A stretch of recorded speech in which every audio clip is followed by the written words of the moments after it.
नमस्कार मित्रों, मेरी बात में फिर एक बार आपका स्वागत है। सबसे पहले आप सबों को बहुत बहुत बधाई। अब अपना देश भारत WHO की अगुवाई करेगा। पूरा विश्व अब WHO का निर्देश भारत की अगुवाई में पालन करेगा। मैं आज आपसे रूबरू हो रहा हूं दो विषयों को लेकर के। पहला विषय कोरोना महामारी में इलाज के लिए लाखों रुपए की जो लूटपाट हो रही है उसके लिए। दूसरा विषय आदरणीय प्रधानमंत्री जी द्वारा दिए गए आर्थिक पैकेज। मित्रों, बीच में कुछ दिनों से मीडिया में ये खबरें आ रही है कि हॉस्पिटल में, प्राइवेट हॉस्पिटलों में इलाज के नाम पे काफ़ी पैसे वसूले जा रहे हैं। मध्यम वर्गीय आदमी बिल्कुल डरा हुआ, सहमा हुआ है। साहब, अगर बीमार हो गए तो इलाज कैसे होगा?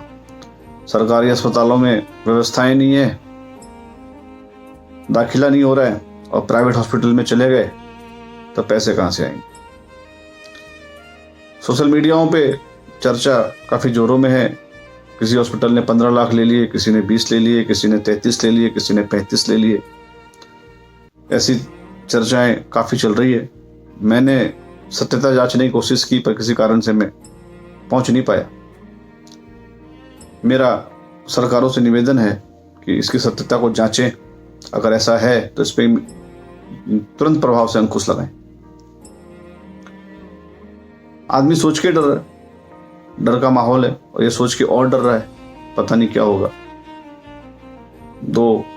चौथा लॉकडाउन चल रहा है,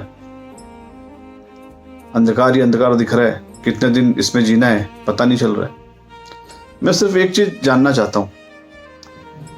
130 करोड़ जनसंख्याओं का देश है। 1 लाख लोगों के आसपास इस कोरोना से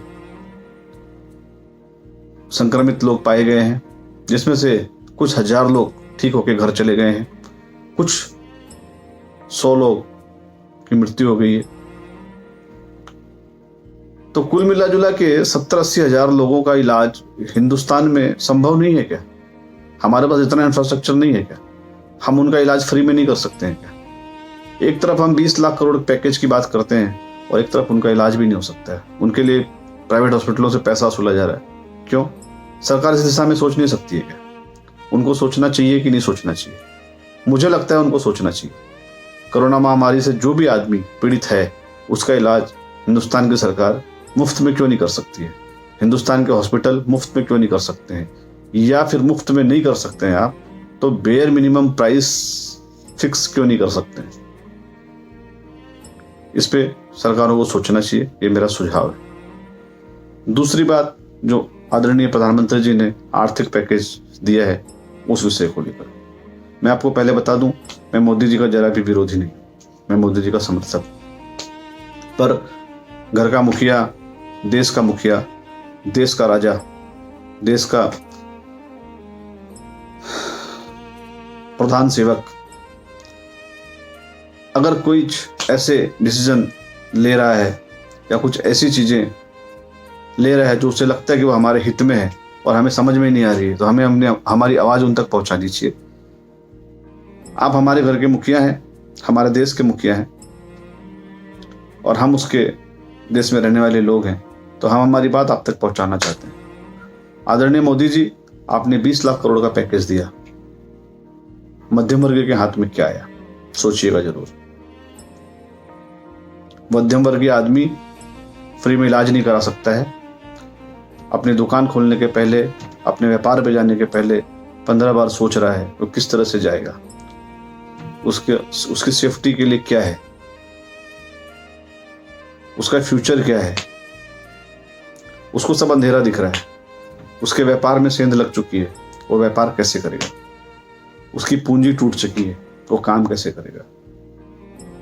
आप अगर सिंपल वे में 4 चीजें दिए होते थे, या टैक्स में डायरेक्ट कुछ ऐसा दिया होता था अपने मध्यम वर्गीय व्यापारियों को या परिवारों को, तो समझ में आती थी बात। आपने पैकेज तो बहुत बड़ा दिया पर समझ में कुछ नहीं आया। आप मतलब इस बात कोई समझा सके तो अच्छा होगा, मेरे समझ में नहीं आया। मेरे एक मित्र ने बैंक में फ़ोन किया, साहब 20 लाख करोड़ में मेरे हिस्से में कितना आया? तो बैंक वाला हंसने लग गया। तो फायदा उनको हुआ है जिन्होंने लोन लेके रखा है, जो एसएमई में रजिस्टर्ड हैं, जिनके ऑलरेडी अकाउंट खराब हो रहे थे या वो लोन रीपेमेंट नहीं कर पाएंगे, जिन्होंने लोन नहीं ले रखा है, जिनके एसएमई में रजिस्ट्रेशन नहीं है, उन लोगों को कुछ फायदा नहीं। वो यहां से नीचे जा रहे हैं। मैं एक बात और बोलना चाहता हूं, मध्यम वर्गीय व्यापारी और परिवार देश की रीढ़ है। अगर वो रीढ़ झुक गई या टूट गई तो देश का बहुत बड़ा नुकसान होगा। सरकारों को इस पे सोचना चाहिए, उसको बचा के रखना बहुत जरूरी है। आपने काफी पॉजिटिव स्टेप्स उठाए हैं देश को बचाने के लिए, देश की जनता के लिए। हम मध्यम वर्गीयों ने भी उसमें बहुत सपोर्ट किया है, कोऑपरेट किया है। 60-60 दिन से घर में हैं, हमने कोई शिकवा शिकायत नहीं की। पर हमारी ये विनती है आपसे कि हमारे लिए कुछ ऐसा मजबूत कदम उठाइए जिससे हमें लगे कि हमारे जीवन में कुछ बदलाव हो रहा है। आपको लगे मेरी बात सच्ची है, आप इससे सहमत हैं, तो इसको आगे बढ़ाइए। बहुत बहुत धन्यवाद। भारत माता की जय। जय हिंद।